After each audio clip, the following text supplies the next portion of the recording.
Pessoal, então, dando início a essa nossa segunda temática deste módulo de Joana de Ângeles, que fala do homem em conflito, que são os caminhos para o ser consciente.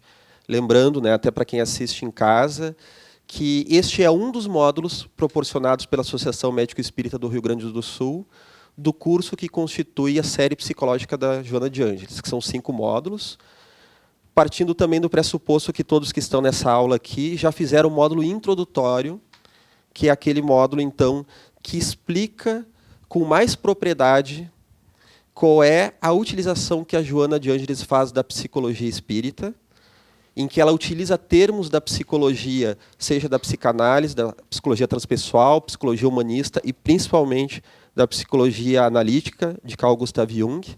Quais são essas relações? Então, a maioria dos que estão aqui na aula já passaram por um ano, no mínimo, de estudos sobre esses aspectos, que nós sempre vamos estar retomando, né, ao longo do curso. E é natural que talvez o pessoal que esteja em casa não esteja muitas vezes familiarizado com esses conceitos, mas nós vamos discuti-los mesmo assim e vamos revisando sempre que possível, né? Então, nesse nosso segundo tópico, também lembrando que não necessariamente cada aula é cada tópico. Então, hoje estamos na segunda aula, né, e iniciando o segundo tópico, mas vai ter momentos em que isso não vai estar na mesma sincronia e nós vamos avisar, né, logo no início da aula. Então, estamos iniciando o segundo tópico, que são as doenças contemporâneas. Quando falamos de doenças contemporâneas, não estamos apenas nos limitando a falar de doenças físicas, psicológicas e espirituais que tocam a nossa humanidade como um todo, mas, principalmente, fazemos um recorte daquelas que dizem respeito aos fenômenos sociais e civilizatórios do momento atual. E que não são poucos, né? Até onde eu sei, né? A Joana de Ângeles, ela faz muito isso desde o início da série psicológica, lá em 1989. Ela já falava dos excessos da virtualidade, do homo tecnológicos, que tem as suas qualidades, essa busca da tecnologia, tem o seu porquê, que nós vamos falar logo adiante, mas que, naturalmente, é toda a transformação social e abrupta, toda a transformação urbanística, tudo que impacta a cultura, o modo de viver em sociedade, isso necessita de um tempo para ser assimilado. Então, desde o início, a Joana de Ângeles ela já debate sobre os conflitos gerados pela pós-modernidade. A pós-modernidade nós falamos um pouco na última aula, né? Nós entramos mais a fundo na pós-modernidade, que é uma classificação feita não pelos historiadores, mas pelos sociólogos, em que nós estaremos, então, nesse tempo de mudanças, de transformação. Então, logo no início da série psicológica, ela trata disso, e volta e meia ela toca nesse ponto, desses conflitos da pós-modernidade. Em termos históricos, nós vemos que, a partir do surgimento da primeira Revolução Industrial, nós temos uma série de transformações enormes na sociedade, em que essas transformações que levavam antes muitos séculos para ocorrer, as mudanças sociais, elas nos séculos anteriores, durante a Antiguidade, durante a Idade Média, durante aquele período da modernidade, da Renascença, eram modificações que levavam séculos para ocorrer. Então, nós poderíamos dizer que o nosso tataravô, o nosso avô, a nossa mãe, nosso pai, nós e os nossos filhos estariam lidando com padrões culturais, independente de serem bons ou maus, certos ou errados, eram padrões estáveis. E aqueles símbolos sociais pela qual o indivíduo ele iria se referenciar, aqueles ritos de passagem da adolescência para a idade adulta, do pertencimento social, os ritos da cavalaria, os ritos aldeões, os folclores locais, desde o índiozinho, passando por aquele momento que ele coloca a mão dentro do formigueiro, e, a partir dali, ele segurando o choro, né? Ele suporta aquilo, e ele passa, já aos 13 anos de idade, a ser um dos caçadores da tribo, e ele passa, então, da infância para a adultez, dentro daquelas sociedades que assim agem. Toda essa série de ritos de todas as sociedades eles eram estáveis naquela época. Então, independente de eles serem castradores de alguma forma, muito violentos, eles também tinham uma qualidade. Ele auxiliava o ser, ele dava uma referência para que o ser se sentisse. Claro que não é uma referência total. Ele não diz respeito a tudo que o ser humano passa por dentro. Mas ele ajudava até certo ponto a buscar uma referência. E hoje, como essas referências elas mudam de uma forma muito rápida, isso tem uma qualidade. A Joana de Ângeles fala dessa necessidade da pós-modernidade, dessas inúmeras mudanças cada vez mais rápidas. Um dos fatores é a desreferencialização, a perda de sentido, aonde o ser humano, muitas vezes, ele já não sabe o que é o certo ou errado, o que é bom para ele. Isso permite que alguns preconceitos, alguns conceitos muito arraigados do passado, eles possam ser modificados muito rapidamente. Isso é uma qualidade. Por outro, ele leva muitas vezes às buscas ensandecidas à felicidade, né? E, às vezes, buscas até certo ponto destrutivas, desesperadas, em que, como nós falamos na última aula, nós temos uma busca de prazer incessante, uma busca da virtualidade em excesso, em que nós estamos cada vez mais desacostumados aos atos de paciência, nós estamos perdendo a tolerância à frustração, e nessa troca constante e contínua de informações, esse vício de informações sucessivas, nós não nos aprofundamos nos conteúdos. E a urgência, né, essas modificações tão urgentes. Então, eu lembro do 11 de setembro, né, ocorreu o fato de 11 de setembro, naquele momento, lá nos Estados Unidos, ao mesmo tempo, o mundo inteiro já está informado daquilo, a Bolsa de Valores cai, o mundo entra em desespero. Nós temos, então, uma mudança muito rápida de comportamentos e de fatores externos que, de alguma forma, nos atingem, que faz com que nós olhemos ainda mais para os fatores externos, que têm a sua importância. Mas nós fazemos isso de uma forma desesperada, assustada, em detrimento ao mundo interno, ao mundo interior. Então, se essa busca de olhar para dentro já era um processo doloroso, difícil, e às vezes até mesmo desesperador para alguns, nós temos muitas fugas psicológicas que já existiam em todas as épocas, em todas as culturas, e imagina hoje, com esse excesso de informações externas.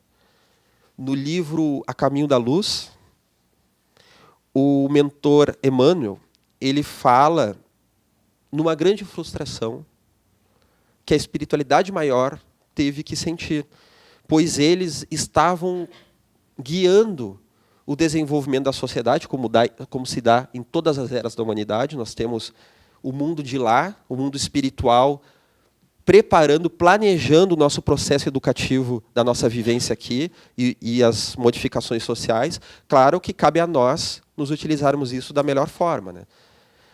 E dentro deste processo, eles planejaram uma determinada globalização que existiria em Roma. Então, apesar do expansionismo romano ter o seu aspecto cruel e sangrento, ainda assim a espiritualidade se aproveitava disso para interligar aquela sociedade, aquele mundo ocidental da época, para então vir logo adiante a mensagem de Jesus que se espalharia. E eles falam que Roma foi um plano malfadado da espiritualidade, porque Roma então veio a falir pelo excesso de guerras, pela sanguinolência, pelo excesso de prazeres, pela luta de poder, em que os Césares tinham uma necessidade muito grande então de se impor a sua personalidade. Nós temos aí Nero, nós temos Calígula, temos os conquistadores como Júlio César, né, que, segundo Emmanuel e segundo Joana de Ângeles, é o mesmo espírito, né? Alexandre o Grande, Júlio César e Napoleão Bonaparte, que faliram dessa forma, né? Que tinham uma missão histórica e uma missão espiritual de unir determinados povos, mas que, nas 3 encarnações, ele veio a falhar por um complexo que todos nós carregamos e que ele é muito delicado, que é o complexo de poder. É natural que todos nós lidemos com o poder durante a nossa trajetória. O poder de um pai sobre um filho, o poder de um professor, um poder de um educador, o poder de um administrador, de um dirigente que está ali com uma certa autonomia, com uma certa capacidade de delimitar caminhos, mas que muitas vezes não é pensado o quanto esse dirigente pode estar a serviço, né, como o próprio símbolo de Jesus que lavava os pés dos discípulos, o quanto o dirigente, ele que é o maior de todos os servidores, né? Ele está ali a serviço do próximo. Isso não é pensado. Então, aquela sede de poder tomou Roma.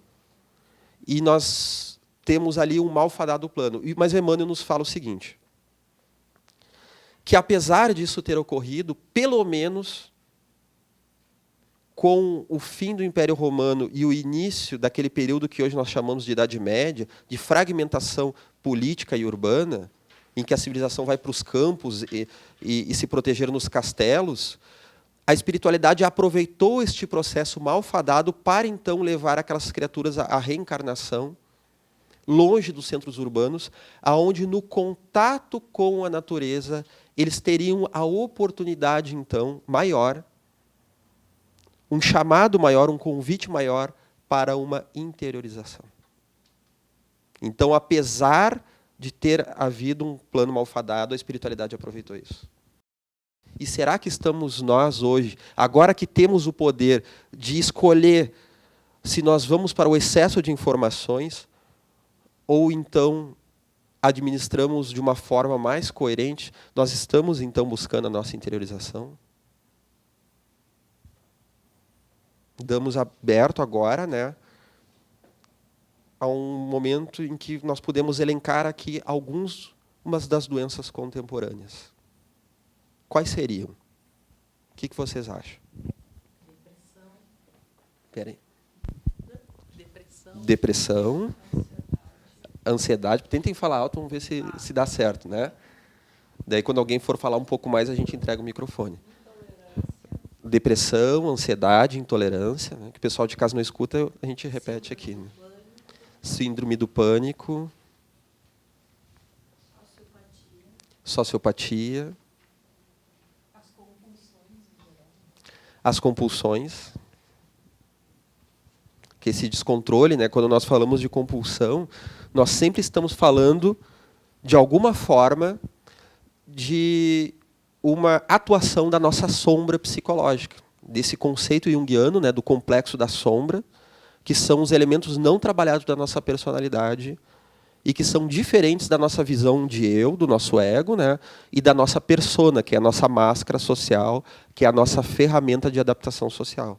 Então, tudo que difere dessa nossa ferramenta, de como a gente se apresenta, daquilo que a gente escolhe ser, mas está dentro de nós, que a gente mal tem noção que há, e às vezes a gente tem pouca consciência de que existe, ou até consciência nenhuma, isso se chama nossa sombra, que todos temos em algum nível. Geralmente um nível bem profundo, né?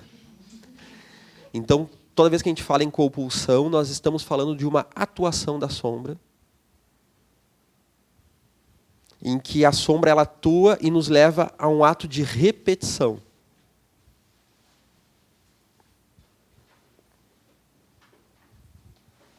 Falamos aí, foi falado do pânico, né?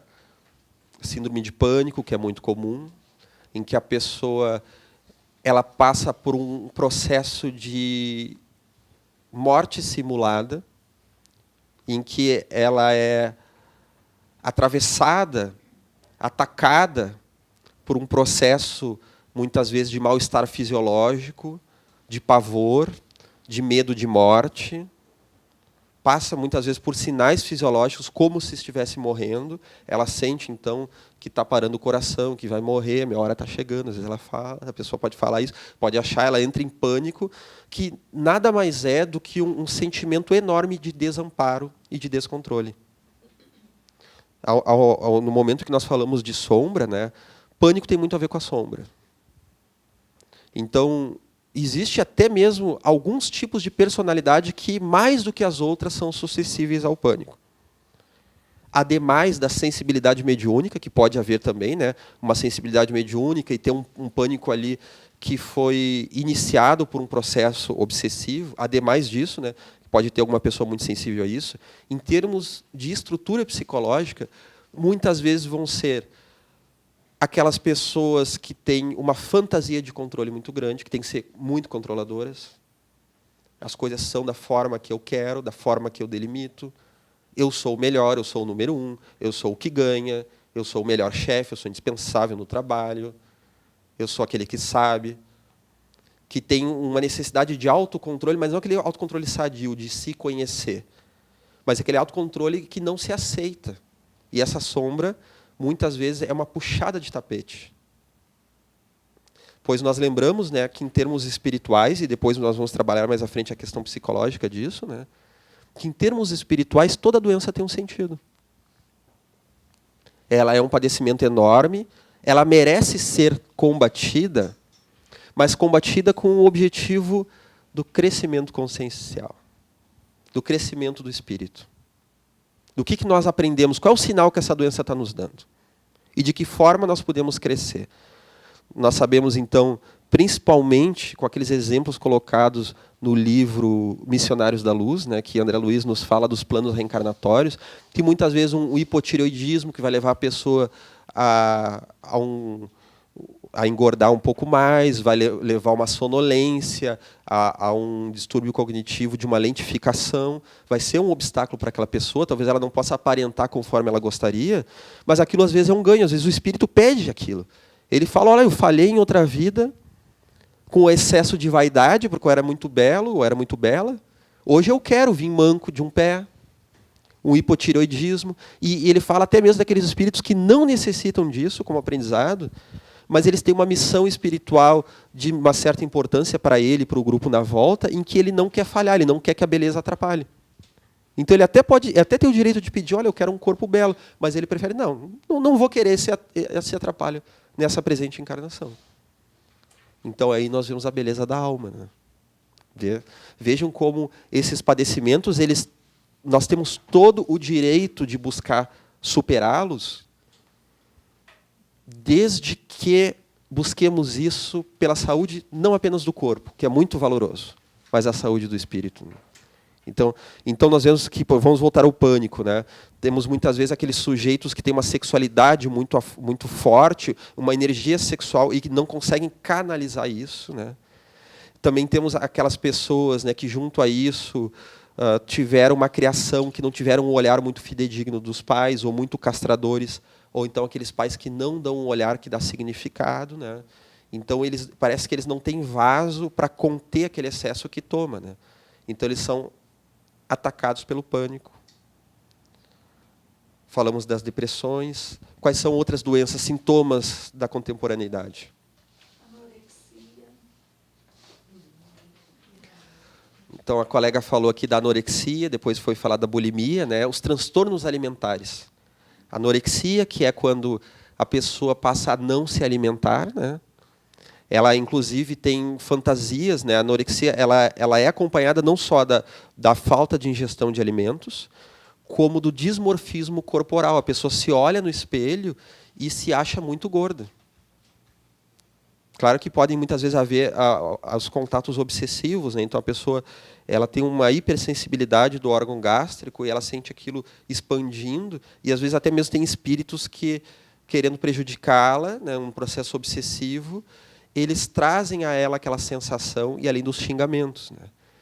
Temos a bulimia, então, que a pessoa tem também um transtorno alimentar, mas que fica entre a hiperingesta, ela come muito, e depois ela se sente culpada, inclusive ela vem a vomitar, a forçar o vômito, muitas vezes, né?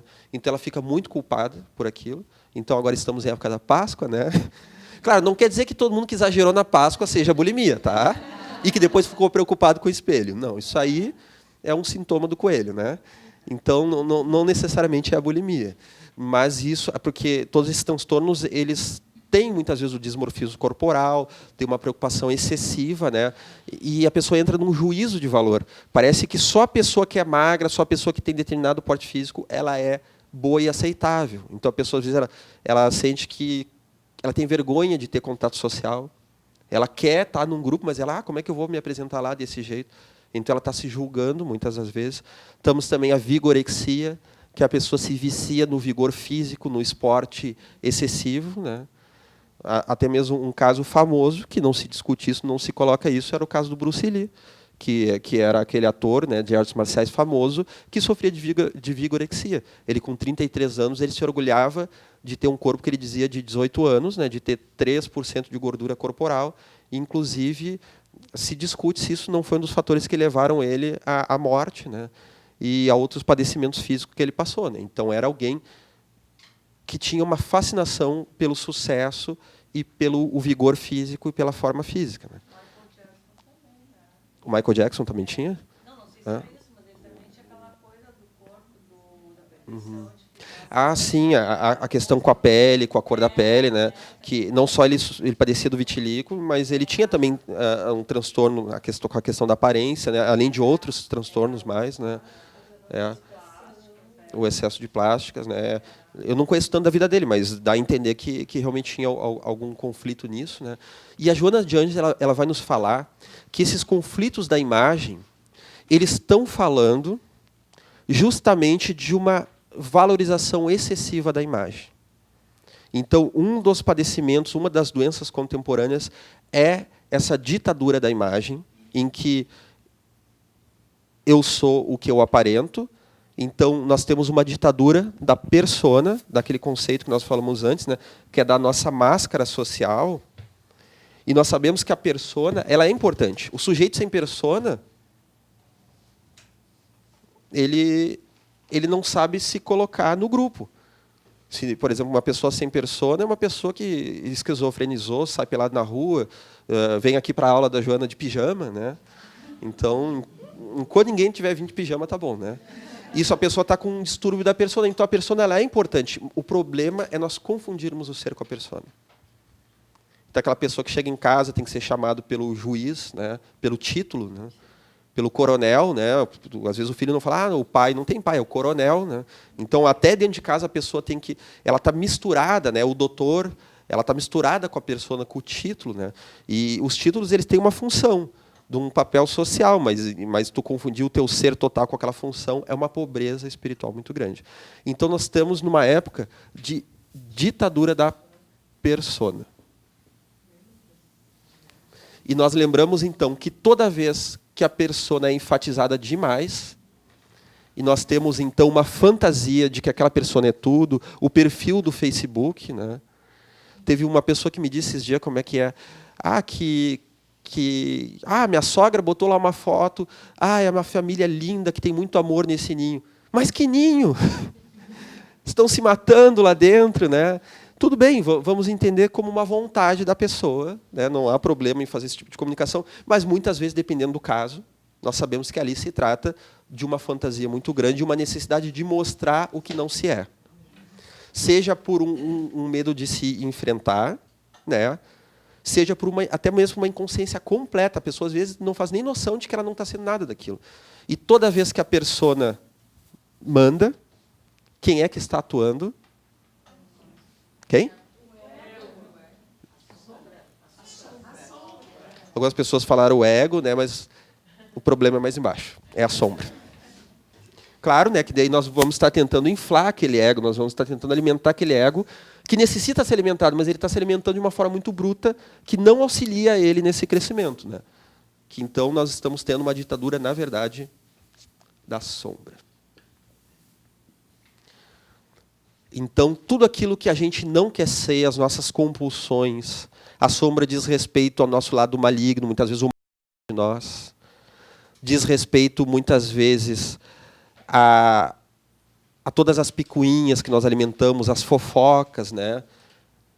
E vamos admitir que nós não somos fofoqueiros, mas eu vou contar uma coisa para vocês. Vocês não contam para ninguém. Não é fofoca.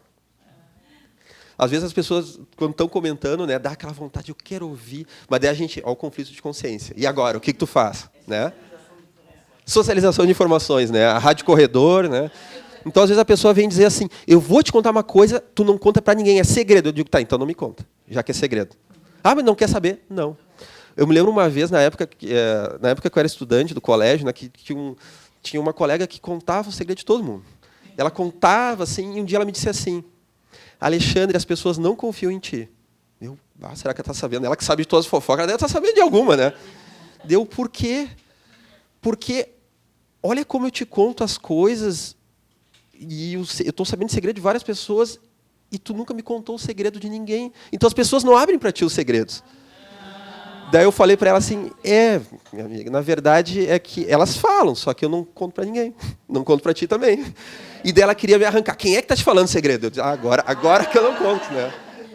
Agora que eu não conto. Pelo menos para ela eu não contava.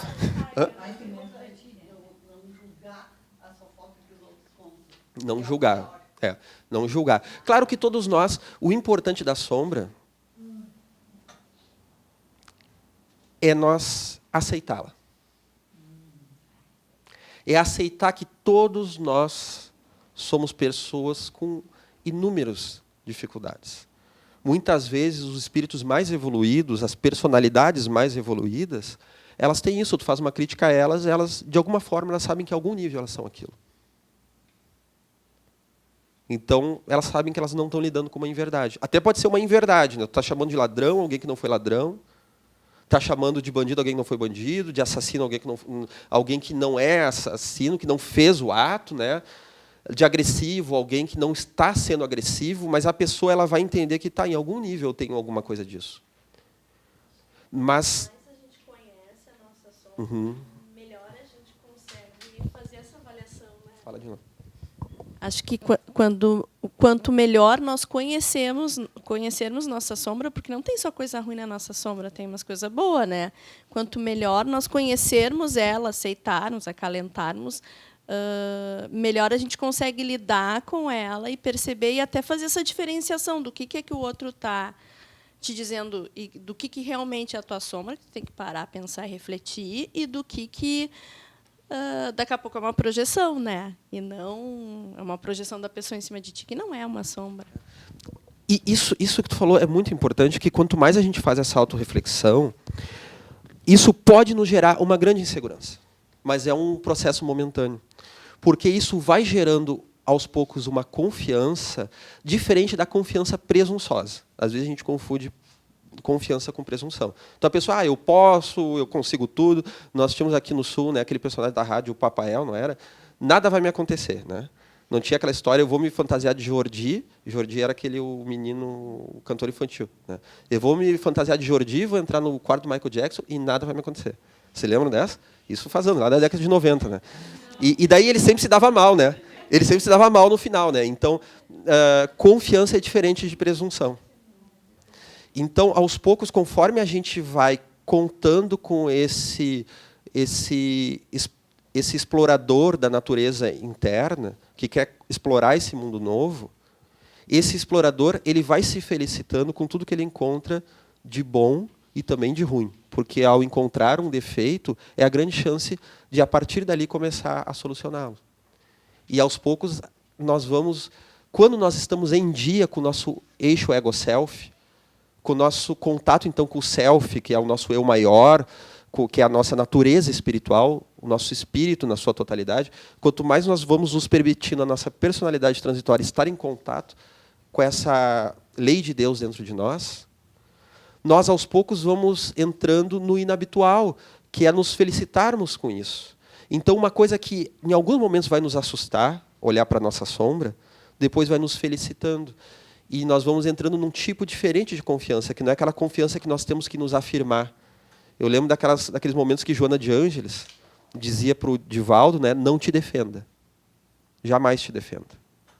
Então, houve um momento que ele foi acusado, né, de plágio por alguns espíritas. Ele até não foi aceito aqui no Sul durante um momento, durante uma época, né, que diziam que ele tinha plagiado o Chico nos livros, que quando ele assinava o nome do espírito Manuel Filomeno de Miranda, ele estaria copiando a série A Vida no Mundo Espiritual de André Luiz. Isso só cessou quando o próprio Chico Xavier, dando passagem ao espírito Emmanuel, né, o Emmanuel prefaciou um dos livros do espírito Manuel Filomeno de Miranda, em que, nesse prefácio, ele nos diz, então, que é natural que as coisas sejam semelhantes, né, porque fala-se de fenômenos semelhantes no plano espiritual. Então, algumas coisas, naturalmente, vão se repetir. Então, nessa época que ele foi perseguido, ele estava muito angustioso, antes que acabasse essa perseguição. Ele perdeu quilos, né, ele estava adoecendo, e ele foi colocado diante de uma roda, né, que fez certas acusações a ele, e a Joana de Ângeles falava para ele assim: não responda. Tu não tem necessidade, né, de responder, porque essa necessidade incessante de resposta era, muitas das vezes, a confirmação que os seus detratores precisavam.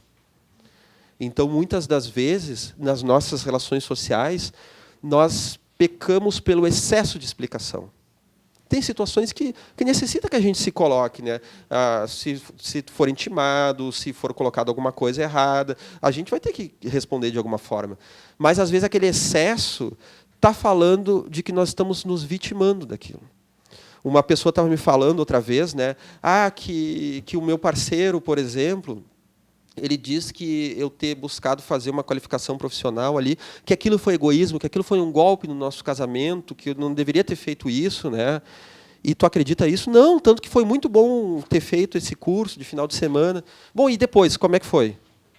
Quando ele falou, realmente, eu comecei a me sentir, né? E eu fiquei tentando explicar, ele não aceitou, e eu fiquei me desesperando tentando explicar para ele. Bom, aí tu está pecando contigo mesmo. Porque no momento que tu entra nesse desespero, tu está validando aquilo, e tu está, apesar de racionalmente tu saber que não estava equivocado, emocionalmente tu entrou numa identificação. Então a pessoa estava projetando em ti aquilo, e tu fez uma identificação projetiva. Claro que eu não usei esses termos, mas aqui nós podemos usar, aqui no curso da Joana, né? Lembrem do módulo inicial, né, de introdução, que nós falamos, então, das defesas do ego. Quem fez o módulo 1 da Joana, todos, né, fizeram, né? Que se fala das defesas do ego. E uma delas é a projeção. Nós projetamos no outro aquilo que é nosso, né? E nós achamos que o outro é aquilo, o outro é o vilão, né? E existe também uma outra defesa, que é a identificação projetiva. A pessoa projeta em nós e nós aceitamos. Eu sou um monstro. Claro que no nosso inconsciente há um pouquinho de monstro, né? Nas nossas vidas passadas. Esses dias eu estava vendo um relato do Chico, das pessoas falando sobre o Chico Xavier, né? De que o Arnaldo Rocha, falando que ele acordou de madrugada, o Chico, e pediu um passe dizendo assim: sabe o que está acontecendo agora, meu amigo? Eu estou sendo perseguido por aqueles que foram minhas vítimas na Espanha séculos atrás. Então, se o Chico Xavier, que era aquele exemplo, né, há séculos atrás teve as suas vítimas na Espanha, eu não quero nem olhar a conta. Tem coisa que é melhor a gente esquecer, não saber agora, mais para frente. Depois que a gente tomar um bom Todd em várias encarnações, né, a gente vai querer olhar, né? Por enquanto não é bom olhar tanto, né? Então, estamos falando dessa sombra, e quanto mais há um império da imagem, há o império da sombra. Há uma inconsciência, e não por acaso, vejam bem, não por acaso, nós temos um crescimento exponencial da virtualidade, década de 90, primeira década dos anos 2000, e cada vez mais o mundo parece que está retornando, como eu falei na aula passada, aquilo que tinha no início do século XX, dos extremismos. É o extremismo político no Brasil, né? É o extremismo mundial, em que nações superpoderosas se ameaçam, né, colocando em jogo a segurança do planeta inteiro, a segurança física, né? Mal sabem eles das verdades espirituais. Daqui a pouco vão nascer gêmeos chipófagos, né? Vão nascer grudados em vidas futuras, né? Porque se nós não temos a obrigação de amar, talvez, aquela pessoa que amar como um amigo, aquela pessoa que nos desafia, que amemos como um inimigo que está nos dizendo muitas coisas sobre a nossa sombra. Ele pode estar nos acusando de algo que a gente não é, sabe-se lá se não está falando do nosso passado, de outras vidas. Cuidemos com o processo de culpa, né? Tem gente que é assim, eu devo ter sido em outra vida, então pode xingar. Não, isso aí é masoquismo, pelo amor de Deus.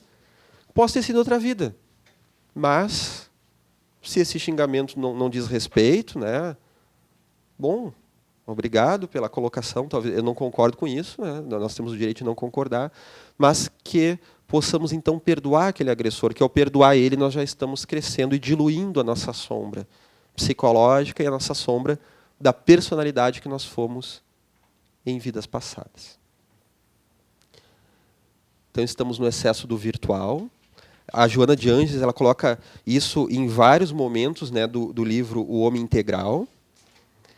E ela vai nos falar, deixa eu ver em qual deles ela fala, no Despertar do Espírito. Depois nós vamos, inclusive, colocar na internet qual é o programa, né, das aulas, para que as pessoas que quiserem ler também, para se preparar para as aulas, ler os capítulos que nós indicamos. Né.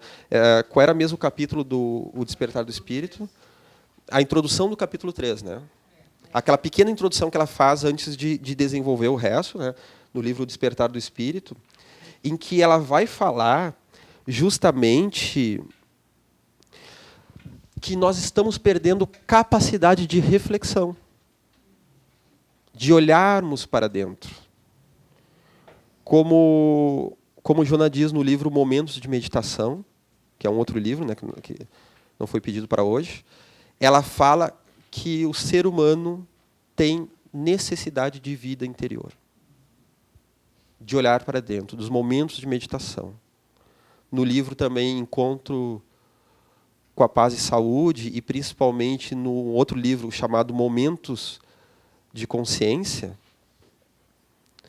ela vai nos falar sobre fazer este silêncio interior, naquele capítulo que ela fala dos contatos extrafísicos, das nossas capacidades mediúnicas e intuitivas, né, de como nós temos essa carência de vida interior, de olhar para dentro, né, de fazer essa reflexão, de olhar para o mundo interno.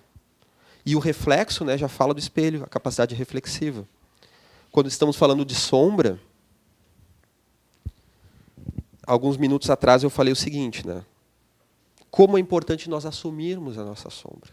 Às vezes a gente entra, estamos aqui numa sala de aula, né? Nós entramos numa sala de aula, muitas vezes parece que, quando estamos envergonhados, quando estamos conflituados, parece que todo mundo vai olhar lá na nossa alma. Né? Parece que assim, a pessoa vai ver que eu estou ansioso, principalmente quem tem transtorno de ansiedade. Pronto. Quem tem transtorno de ansiedade tem duas características que se juntam a isso. A necessidade de esconder e a sensação que está todo mundo percebendo. Então, a pessoa está ansiosa e ela acha que está todo mundo percebendo. Né? Então, ela quer esconder, ela quer disfarçar a todo custo essa ansiedade. Então, muitas vezes, quando essa característica está muito frequente no nosso dia a dia, cuidado. Nós podemos, sem nos dar conta, estar numa fantasia de não ter o direito de ter sombra. E a gente quer esconder dos outros que a gente tem coisa ruim. E a gente parece que vai andando assim. No meio espírita, pior ainda, né? Alguém está lendo a minha mente. O médium está olhando para os meus chakras, né? Então, o médium... eu tenho que ser muito perfeito. Se eu sou um médium, vou dar palestra, então eu tenho que estar perfeito, né? Daí tu para ler assim, o que está escrito na roupa da pessoa, né? Tá olhando para o meu chakra cardíaco, deve estar desalinhado.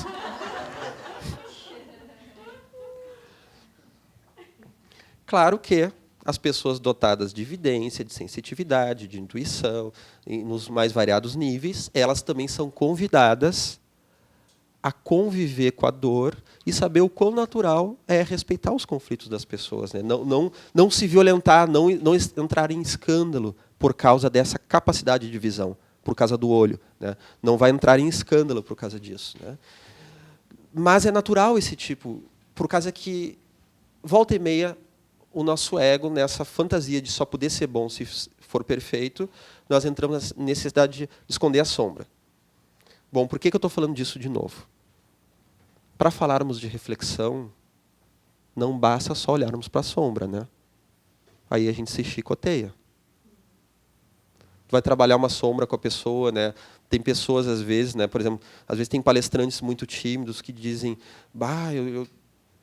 parece que está boa a palestra, mas tinha um lá que fez uma cara, não deve ter gostado, né? Eu acho interessante o que o Divaldo fala, né? Se ele vê que tem alguém que não gosta na plateia, ele não se preocupa com aquela pessoa. Ele dá atenção a quem gosta. Diferente de outras pessoas, talvez vaidosas, né, que falam, não, é aquele que eu vou convencer. Eu elejo um, né? Eu lembro, determinada vez, eu tive uma impressão que um filósofo muito famoso, né, foi num congresso, e eu não gostei muito das colocações que ele fez, assim, e eu não sei se foi impressão minha, mas parece que ele estava olhando só para mim, né? E daí eu estava com uma cara meio azeda, assim, eu vi que ele estava meio nervoso, foi ficando assim, né? E daí teve uma hora que eu resolvi sair para ir no banheiro, aí sim. Daí parece que caiu tudo aquilo. Então, essa necessidade, né, de sermos aceitos. Né? Então, às vezes, tem palestrantes, né, que dizem, olha, até foi bom, mas eu só vou ficar tranquilo o dia que eu convencer a todos. Daí, esse tipo de colocações, entre outras, né, pode ser no trabalho, pode ser na música, nas artes, pode ser até mesmo na aceitação dentro da família. Às vezes a pessoa traz isso. É natural do ser humano trazer isso, né? Ela diz assim, eu só vou descansar quando a família do meu esposo, da minha esposa, me aceitar completamente. Aí nós estamos entrando numa fantasia de perfeição, numa inflação do ego, em que nós estamos sendo tomados por uma sombra. Então, às vezes, até, né, como um caso de um palestrante, uma vez que eu atendi, que realmente era uma pessoa muito boa, era uma pessoa que tinha uma certa humildade bem interessante, era uma pessoa cheia de caridade, era uma pessoa assim, era um exemplo, né, auxiliava muitas pessoas, mas tinha essa fantasia. Daí eu comentei assim, olha, tu me desculpa, mas tu está numa mania de grandeza, em que tu não está te aceitando. E tu está colocando que a tua palestra só vai ser boa no momento em que tu for aceito por todos. Claro que, como era uma pessoa assim, muito flexível, né, e conseguiu, aos poucos, ir trabalhando esse aspecto. Existe uma estatística, e eu me tranquilizei quando eu fiquei sabendo disso em 2010. Espera aí, só um pouquinho. Capta aí, depois. Existe uma estatística que vale para qualquer coisa no mundo inteiro. Eu aprendi isso em 2010 e me tranquilizei nisso, porque eu achava que eu tinha que agradar todo mundo. 33% vai amar o que nós fizemos, 33% vai odiar e 33% não vai estar nem aí. Então, não adianta. Pronto, vamos fazer nosso melhor e pronto. Olha, eu não conheço essa estatística, mas eu acho que ela nos coach. leva... mas é interessante, né? Ela nos leva a uma reflexão também, né, de a gente lidar com essa fantasia. A Joana de Ângeles, deixa eu ver onde é que ela coloca isso. Eu acredito que seja no Homem Integral, que ela fala dos mitos da modernidade, né? E tem um determinado momento que ela cita o mito de Perseu ao enfrentar a Medusa, né? E esse é um dos grandes mitos, inclusive usado por Jung, né, na psicologia analítica, para falar sobre esse contato com a sombra. Porque no momento em que nós contatamos a sombra, o grande risco é nos identificarmos. Por que eu falei esse caso do palestrante? Se ele tivesse tido, nesse momento, uma identificação com a sombra, o que ocorreria? Ou ele se sentiria completamente esmagado por isso. Então eu sou um crápula. E utilizaria isso para se chicotear. Ou correria também o risco de chutar o pau da barraca. Que é aquele momento que a pessoa diz, então quer dizer que eu quero ser vaidoso e famoso, é isso que eu vou fazer. Então quer dizer que eu não consigo ganhar dinheiro, não consigo trabalhar. Eu tenho, alguns casos, né, eu tenho inconscientemente uma necessidade muito grande, né, de competir e de enriquecer. Então é isso que eu vou fazer. Acabou, né, xingamento para tudo que é lado. É uma identificação com a sombra, é o grande risco. Ou a petrificação ou a identificação.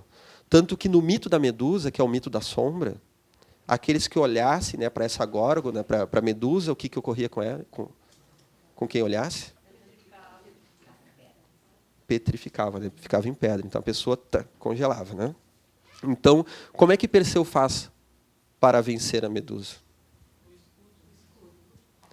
Ele recebe um escudo da deusa Atena, que é a deusa da razão, né, da sabedoria, e através desse escudo ele não olha diretamente para a Medusa, ele olha no reflexo do escudo, então ela vai atacar ele, e pelo reflexo do escudo ele olha ela e decepa, né? Então, esse ato, simbolicamente, está nos falando de usar a capacidade reflexiva para olhar para a nossa sombra.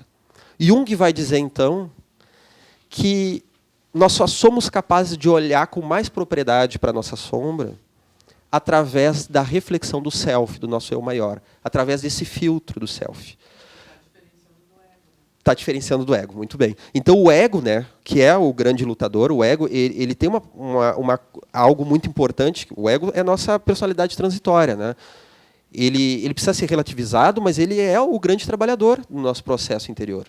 Então, ele, em contato com o eu maior, sendo humilde diante desse eu maior, ele vai usar essa capacidade reflexiva para olhar para o que há de mais medonho dentro de si, dentro de nós mesmos, né?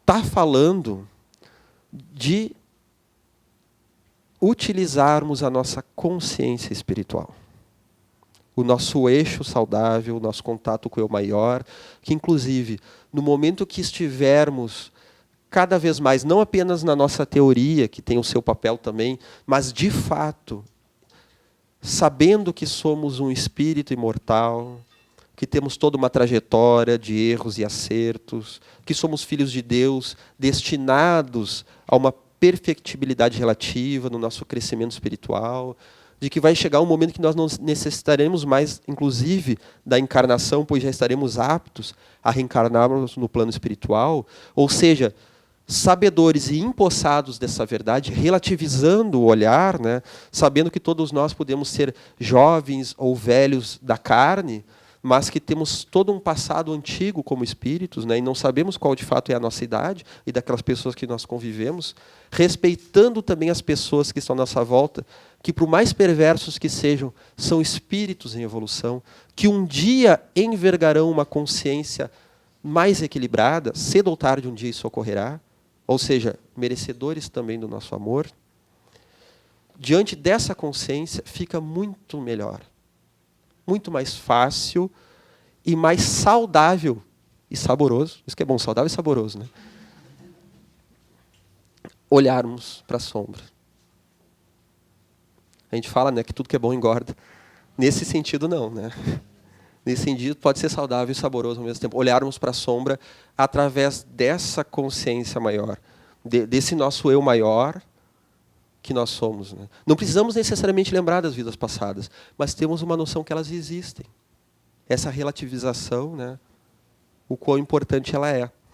E a Joana vai dizer, então, no livro O Despertar do Espírito, novamente, ela fala sobre a nossa inadiável mudança de proposta filosófica e conduta psicológica humana, como forma, então, de remediarmos os conflitos sociais que a nossa sociedade traz, em que nós temos uma fantasia, né, dentro daquela concepção do ser humano bio, psico, social e espiritual. Um ser humano que é corpo, que é psicológico, que é psique, que é um ser social e, englobando tudo isso, que é um ser espiritual.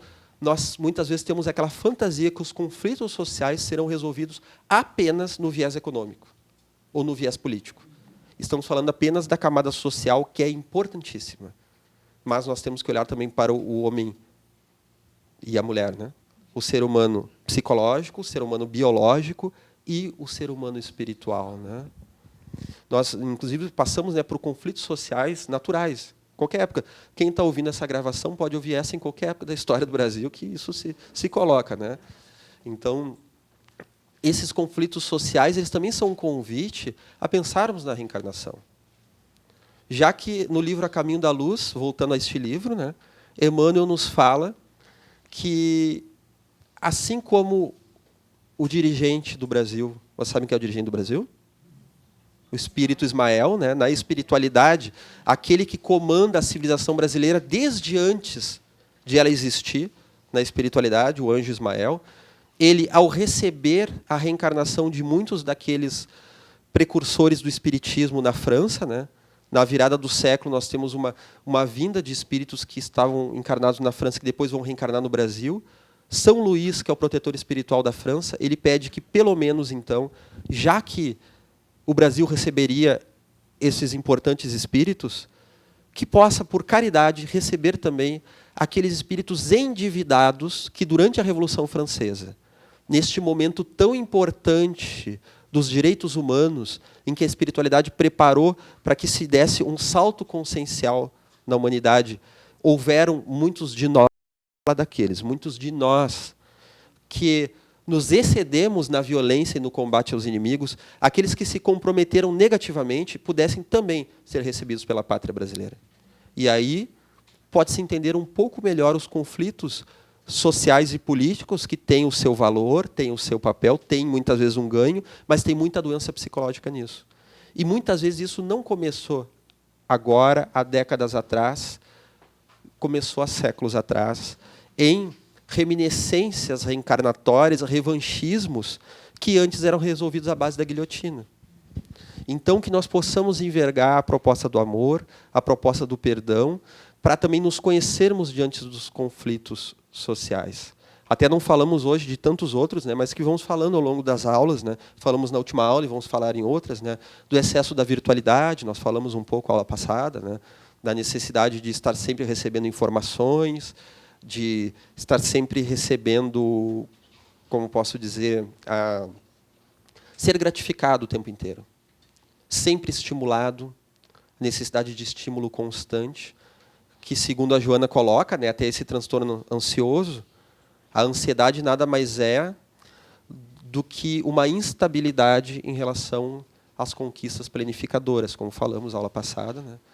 E daí nós vemos só as conquistas externas desse mito da persona. Estamos vivendo a época do mito da persona, o mito da imagem, em detrimento ao mito de vitória sobre si mesmo, da individuação, dos caminhos até mesmo do mito do herói, porque às vezes nós nos identificamos com o herói, que tem que vencer os monstros exteriores, e não lembramos que em todas as mitologias do herói, desde Perseu, desde as mitologias japonesas, egípcias, medievais, como também no símbolo do rei Arthur, como na mitologia até moderna de Guerra nas Estrelas, Star Wars, que são os mitos contemporâneos, sempre o herói ele começa a lutar por um processo externo, mas ele tem uma luta interna. E ele passa por processos de descentralização, onde ele cai do cavalo, ele se confronta com a própria sombra, né? e ele passa a lutar por uma verdade maior de autocompreensão, de conquista interna. Né? Então, o herói, no seu mito completo, ele tem que passar pela inflação e pela deflação, né? Pela crise, para então se superar. A colega levantou o dedo, nós já estamos chegando no final, tem 2 minutos, né? E a hipertensão também entraria nessas. A hipertensão se entraria nessas doenças contemporâneas. Com certeza, porque mesmo ela estando num nível fisiológico, nós temos o fenômeno da doença psicossomática. Pois nós sabemos que todos nós somos indivíduos psicossomáticos, ou seja, que transformamos elementos não trabalhados na nossa psique numa reação orgânica, o perispírito, né, os conhecimentos que André Luiz traz sobre o perispírito estão aí para nos explicar este aspecto, né, de o quanto o corpo ele filtra o nosso espírito, ele muitas vezes ele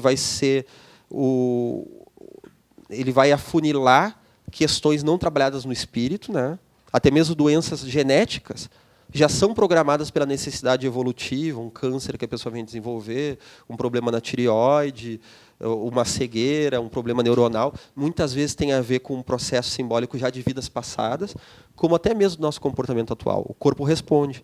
E algumas são ainda mais suscetíveis ao aspecto psicológico. As questões da pele, as alergias de pele, o vitiligo, outras tantas, né? Psoríase. Nós temos as questões do estômago, né? A hipertensão, né?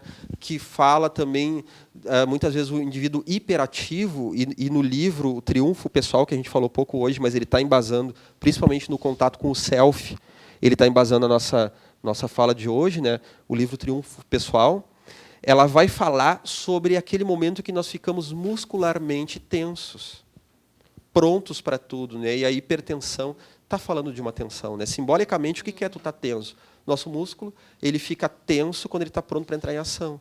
E no nosso sistema circulatório, ele acaba, então, sendo alvejado pela nossa qualidade da nossa casa mental.